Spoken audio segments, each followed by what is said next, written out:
Aujourd'hui, nous allons aborder notre première notion de conjugaison. Alors, avant de commencer, qu'est-ce que c'est la conjugaison? Alors, pour t'expliquer avec des mots assez simples, on va dire que la conjugaison, ça s'intéresse essentiellement au verbe. On va beaucoup parler du verbe parce qu'on va voir qu'il se transforme. Alors, la conjugaison, elle va forcément aussi parler du sujet. Donc, le sujet, ça peut être des noms, papa, maman, la voisine, le facteur, ou alors ça peut être des pronoms personnels sujets que l'on a vu ensemble la semaine précédente. Donc je te les rappelle, je, tu, il et elle sans S et il et elle avec un S. Alors on va voir aujourd'hui que le verbe change.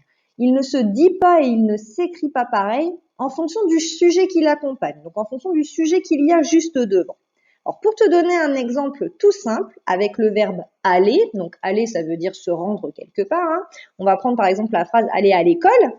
Si tu parles de toi, en utilisant du coup le pronom je, tu vas dire je vais à l'école. Donc là dans la phrase, le verbe aller il s'est transformé en V. Par contre, si tu t'adresses à ton petit frère ou à ta petite sœur, tu vas lui dire tu vas à l'école. Donc là, on voit que ce n'est pas tu vais à l'école, mais tu vas à l'école. Donc le verbe, il s'est un petit peu transformé. Il y a des lettres qui n'apparaissent plus. Donc tu vois bien que le verbe aller, il ne va pas se conjuguer de la même façon en fonction du pronom personnel que tu vas utiliser juste devant. Alors nous, aujourd'hui, on ne va pas travailler avec tous les pronoms personnels. On va utiliser seulement il et elle sans S et il et elle avec un S.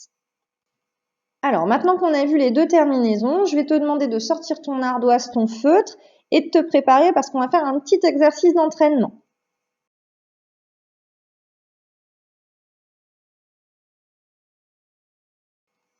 Je remets une nouvelle fois une diapositive bilan, d'accord?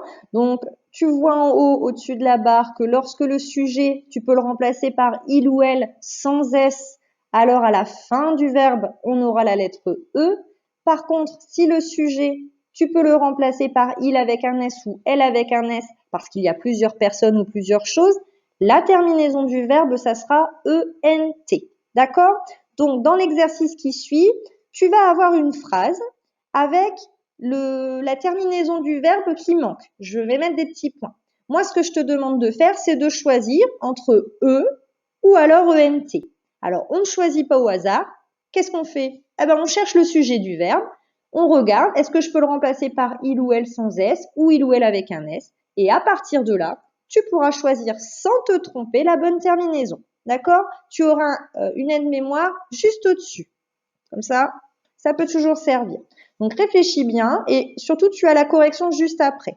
Donc verbalise bien, explique bien pourquoi tu as choisi soit le E, soit le ENT, c'est très important. Ce que je voudrais vous demander, c'est de faire écrire sur l'ardoise, alors là le message s'adresse aux parents, juste le sujet et le verbe. Pas besoin d'écrire toute la phrase, mais au moins le sujet et le verbe, parce que le verbe tout seul, ça n'a pas d'intérêt. On ne choisit pas une terminaison s'il n'y a pas le sujet juste devant. Voilà, je vous remercie. Et puis bon courage à vous les enfants.